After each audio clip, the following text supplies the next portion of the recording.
Olá a todos e a todas, sou o professor Fernando Mesquita e eu vim aqui nesse momento, né, para a gente conversar um pouquinho sobre alguns aspectos importantes que a gente tem que entender sobre a permacultura.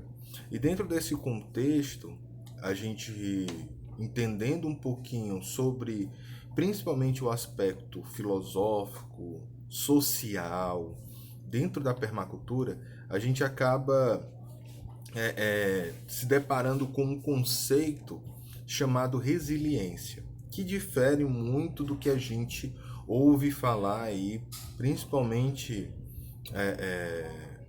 como a parte de identificação, um aspecto mais psicológico que a gente encontra aí como um significado da resiliência. Ah, Aqui a gente tem que, antes de tudo, ter um recorte histórico. Primeiro, por que a permacultura existe? Por que ela pode ser encarada como uma filosofia? Então a gente vai ter aí que no Brasil, as famílias rurais, elas vão ter pouco recurso, pouca terra, já que a terra ela vai ser um dos primeiros recursos naturais que a humanidade começa a utilizar de forma a produção de alimentos. Tá? Lógico que a gente vai ter a água, o ar como recursos naturais importantes para a humanidade, mas o solo, a, a terra, né? Quem dominava a terra dominava os modos de produção. Então a terra vai ser um dos principais recursos, né, responsáveis pela sobrevivência, pela manutenção do homem na terra. E aí a gente vai ter uma consequência causada pelo avanço dos séculos, principalmente pelo avanço da tecnologia em si. Nós vamos ter um movimento chamado êxodo rural.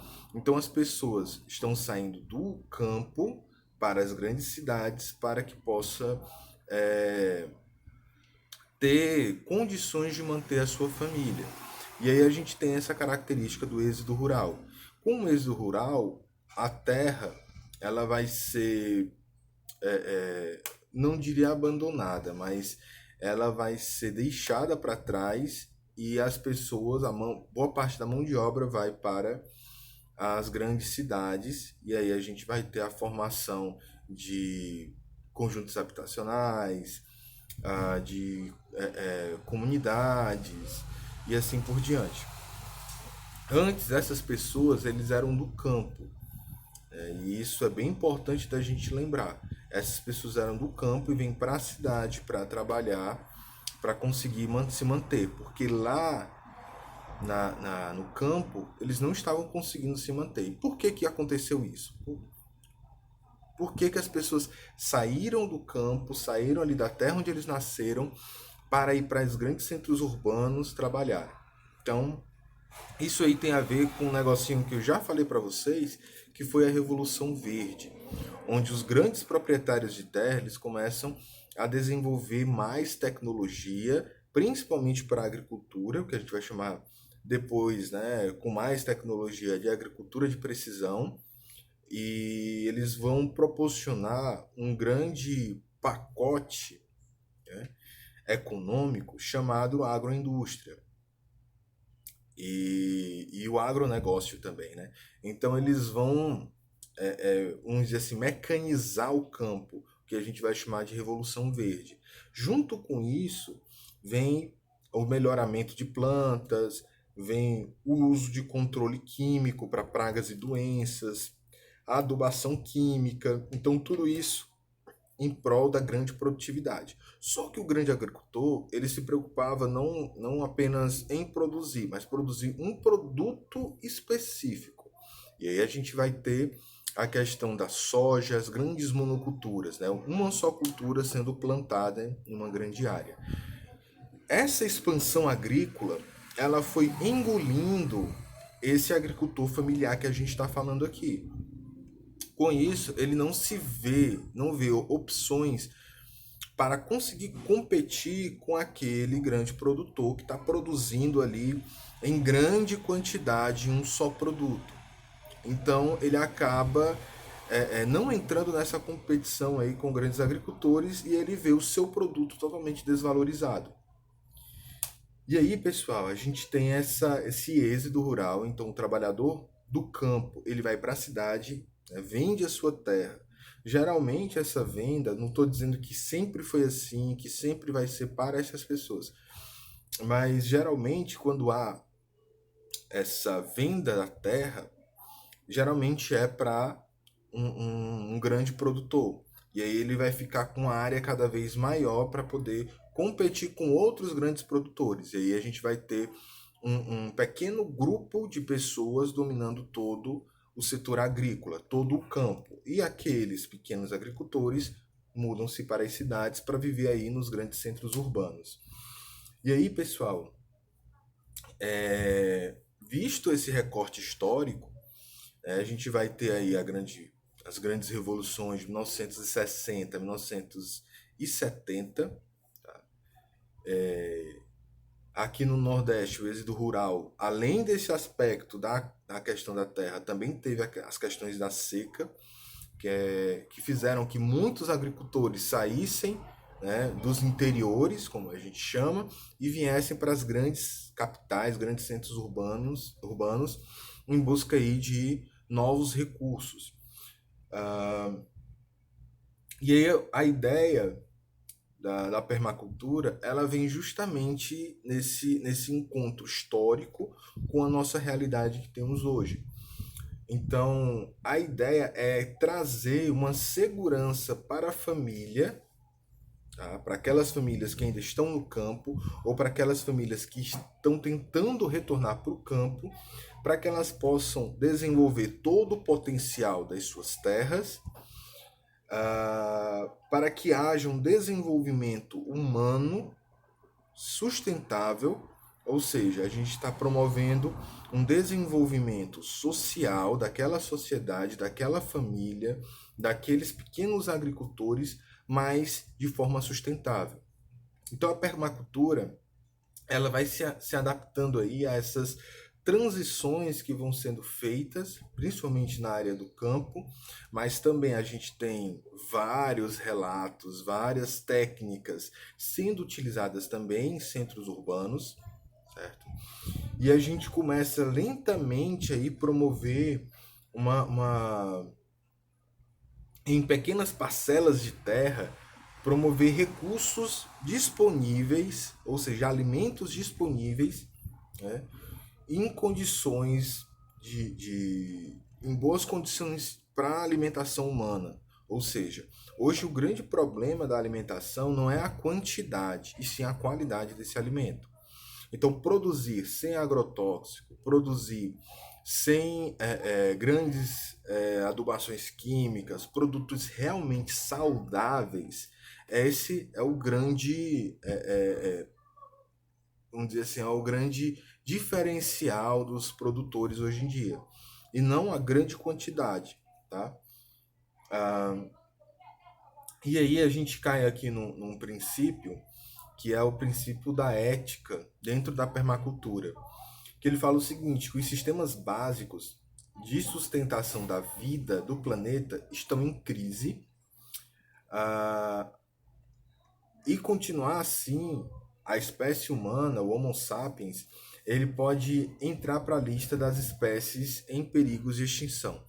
Então, quando a gente faz um mau manuseio desses alimentos, e aí quando eu falo em mau manuseio, um manuseio ruim desses alimentos, não só no processo de produção, mas no processo de cuidado dessa produção, do transporte dessa produção e da comercialização desses produtos, tá?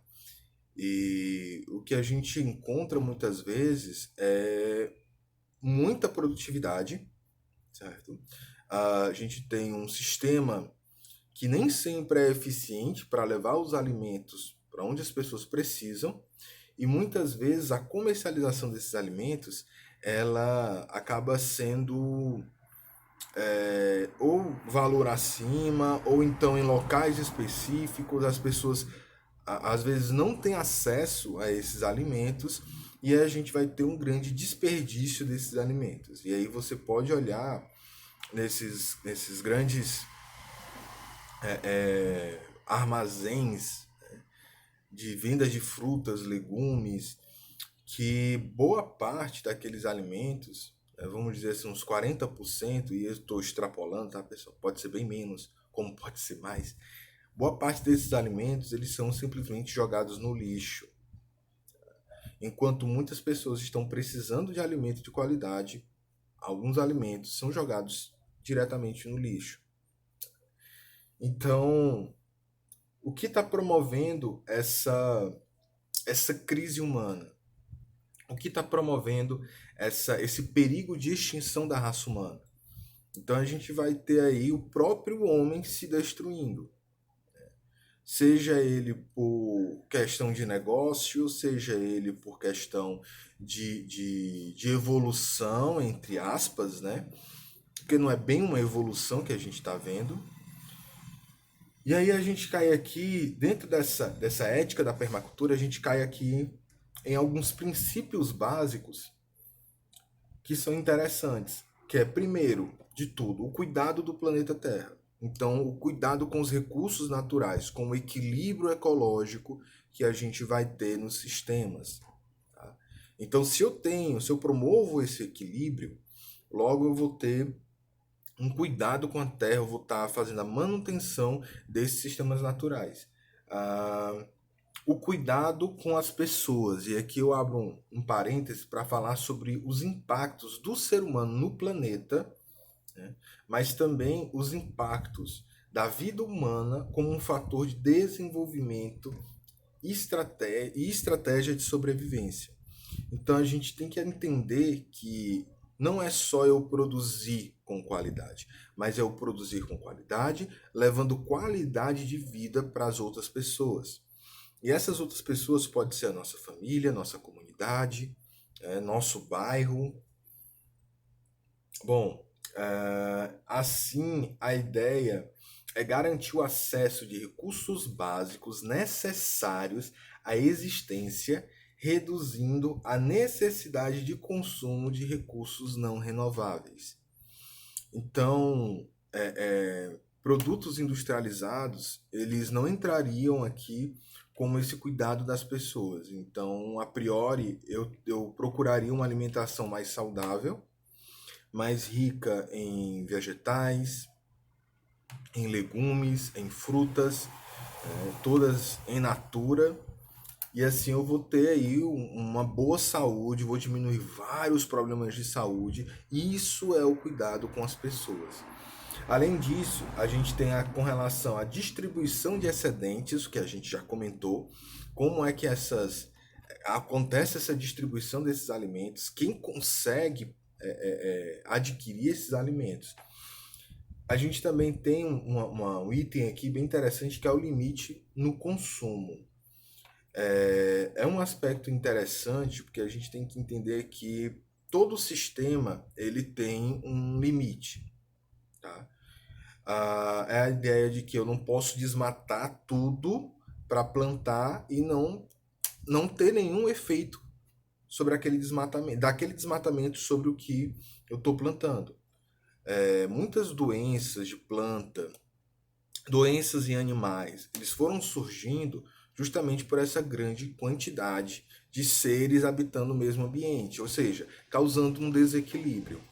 E aí a gente entra no conceito da resiliência, onde a resiliência ela é a capacidade de algo retornar ao seu equilíbrio dinâmico e se manter integrado para fazer a sua função. Tudo que a gente falou até agora é resiliência, certo? Então a resiliência é essa capacidade de algo retornar ao seu equilíbrio, de um sistema de plantio. Depois que acaba o ciclo, eu consegui restabelecer o equilíbrio ecológico que existia naquele local. Ou melhor, plantar sem causar qualquer alteração nesse sistema. Então tudo isso, todo esse cuidado com as pessoas, cuidado com a questão da distribuição do excedente, o limite de consumo, ao cuidado com o planeta, todos esses critérios atendem aí ao significado do que é resiliência dentro da permacultura, tá bom? Pessoal, era isso que eu queria conversar com vocês. Qualquer dúvida, me mandem mensagem, coloquem aqui no vídeo, assistam os vídeos. Vou colocar uma atividade falando um pouquinho sobre esses aspectos da resiliência e eu espero que todos fiquem bem. Obrigado pela atenção de vocês e até a próxima.